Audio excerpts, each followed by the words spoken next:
You could swear her in tomorrow, right? I mean, no, not tomorrow. No, we couldn't. We wouldn't. There was an exception for 2 Floridians earlier in this Congress, but the reason was they were duly elected. They had a date set. They flew in all their friends and family, and the House went out of session. So if she flies in friends and family, then we don't have a date set. She was elected after. Okay. So Mike Johnson is continuing to scramble to hold off as long as possible the next step in actually revealing what Jeffrey Epstein and his accomplices did and all the people who might be lurking in those files. He was asked some good questions there by Jonathan Karl, and he says we couldn't, we wouldn't. And one of those two is correct.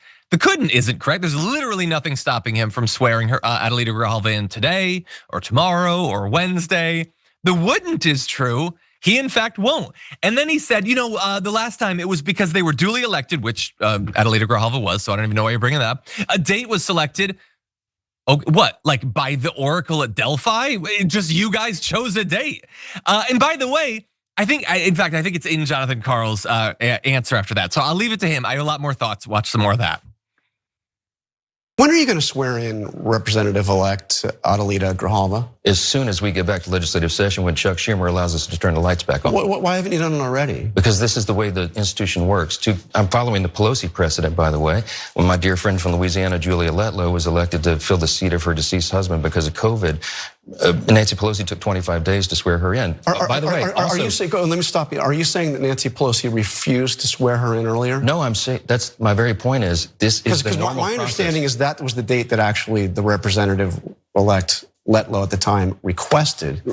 She had obviously her. Okay, here's some more examples. Okay. No, but wait a minute. You mentioned the Pelosi precedent, but Pelosi didn't delay that. Let me give you more of the Pelosi precedent. Okay. And what about the Johnson precedent? Because you swore in 2 Republicans the day after their election.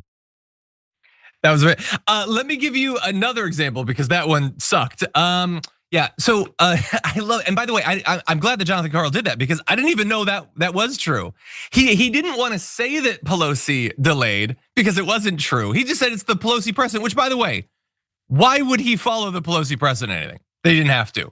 Why? Obviously he doesn't care. She chose that date. So the Pelosi precedent is you swear the person in the date they choose. And again, the Oracle is busy, so why don't we ask Rep-elect Grijalva and let her choose a date so you can, as you say you already are, follow the Pelosi precedent. But again, I love Jonathan Karl's questioning there. It makes Mike Johnson look like an absolute goober, like he had nothing there. But again, that doesn't mean he's gonna swear her in until he absolutely has to, because this isn't about him looking good or intelligent or like he knows what he's talking about. This is him desperately trying to delay as long as possible the revelation of the truth in what actually happened with Jeffrey Epstein and his accomplices. This is in service to Donald Trump and the other big money donors whose names he knows are in those files.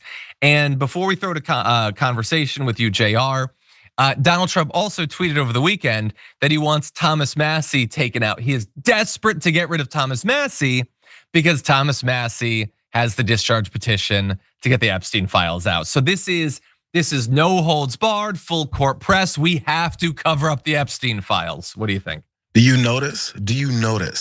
I was talking about action versus rhetoric versus following AI things versus distractions versus arguing whether or not these fascists are fascists.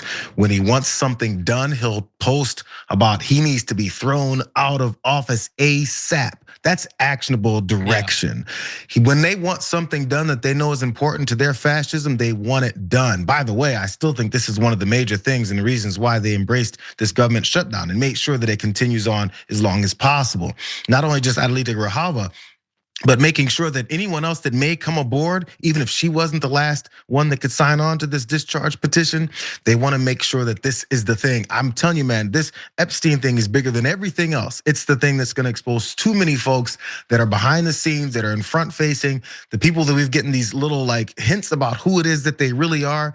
This is the level of destruction that can come for these guys and many other folks too, but definitely these guys. So you got Mike Johnson's dumbass on TV talking about I would not, could not. Sound like Sam I am. I would not, could not swear in Adelita Grijalva. I am Mike Johnson's dumbass.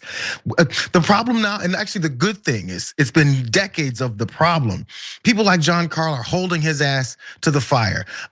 George Stephanopoulos did it a week ago with JD Vance. No, we're gonna stop with this letting you just spew all these lies in front of our faces. But what's revealing is these news organizations, these Sunday morning shows have like teams of producers and researchers. They can do this anytime. So the things that we don't always know because we're just two guys working on a show every once in a while with like 4 producers here and there and me solo.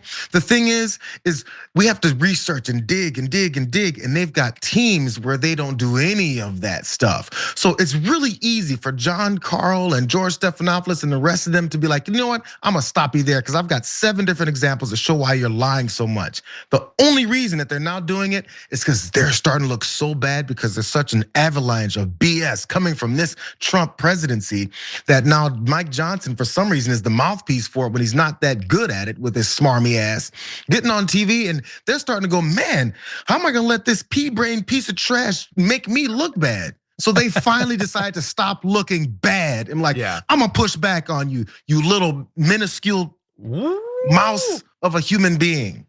You keep Maybe they're mad. Maybe they're finally mad. Jeez, it took us long enough.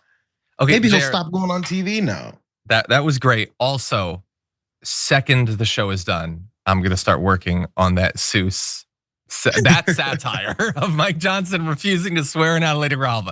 So thank you for that. I do appreciate it. And before we move on to our final story of the segment, I just want to briefly mention, this is me being pessimistic. At least until 2028, the Epstein files are not being released. It does not matter what happens. Donald Trump is not going to allow it to happen. He'll send Mike Johnson to Siberia or whatever. He'll get his buddy to lock. There is obvious at this point, the fact that the cover up has been this insane, it tells you everything you need to know about what's in there. It would not be worth doing all this if it was a big nothing burger. Why would you go, why would Mike Johnson be looking like an absolute fool every day in the media? It proves how insane what's in there is. If you enjoyed that, make sure that you never miss another video by subscribing. And if you want a little more, consider hitting the join button and becoming an actual member. But you're probably wondering, why the hell would I do that, John? First off, calm down. The stakes in this are very, very low. But also, when you click the join button and you become a member, you get access to bonus content that I make every week, and it's a ton of fun. You get access to tons of custom emojis and more besides that. By the way, if you join at tier 3, you even get access to a monthly member hangout with myself and other awesome people, and we always have a great time. By the way, you'll get all that going forward, but you also unlock years of the back catalog. That is literally 100 or more bonus clips, top 10 lists, debates, and more. What are you waiting for? Click the join button below. Your support powers our show, and we couldn't do it without you. Or at the very least, I wouldn't really want to try. Viewers like you keep me here. So thank you in advance for joining.